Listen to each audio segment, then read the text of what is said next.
Tilapia, isa ito sa pinakamurang isda dito sa area namin. Halagang 155 per kilo. Kaya ito madalas namin binibili eh. Tapos, hindi porket mura ganun-ganun na lang dahil pasososyalin natin to. Para maiba naman ito sa usual na niluluto sa bahay like sarsyadong tilapia, escabeche, sinampalukan, paksiw. Ito kakaiba at malamang bago rin sa inyong paningin. So ayun na nga, pagkatapos maluto ng tilapia ay hiniwa-hiwa ang gilid nito at binudburan ito ng asin. Tsaka ako na to pinirito hanggang mag golden brown. Meron ako dito ang sinigang sa sampalok mix. Pwede naman kayong gumamit ng kahit anong brand na pinagkakatiwalaan nyo. Nilagay ko lang to sa isang bowl, konti lang dahil sobrang asim nito pag madami. At naglagay ako ng 1 cup of water. Hinalo ko lang itong mabuti hanggang ma-dissolve yung powder.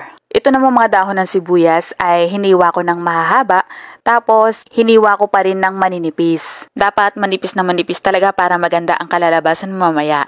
Ibinabad ko ito sa ice water for 5 minutes lang, huwag patagalin ang pagkakababad nito. Balikan naman natin yung pinipritong isda. Ayan, maganda na yung kulay sa kabilang side nito. At pag naluto na ay iset aside muna ito. Sa ibang pan naman, naggisa ako dito ng bawang at sibuyas. At isinunod ko din dito ang sili.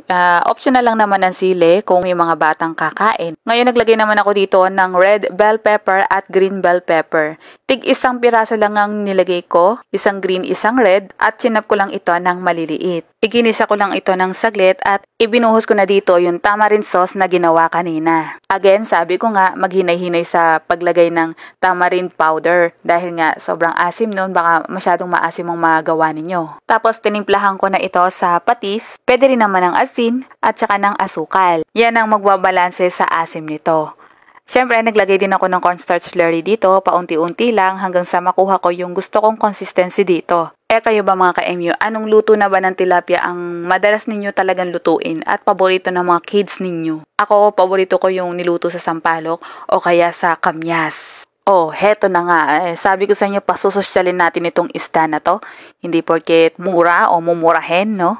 At syempre, lalagyan natin ng kulot na dahon ng sibuyas yan. Kaya natin binabad yan sa tubig na may yelo. Yan ang magpapakulot dito sa dahon na ito. Kaya nga dapat dyan manipis na manipis. O diba, ang ganda, ang sosyal. O akalain mo bang ang tilapia ay mapasosyal mo ng ganyan? Sarap nito. O kayo kay MU, saang probinsya o syudad kayo naroon habang nanonood ng video na ito?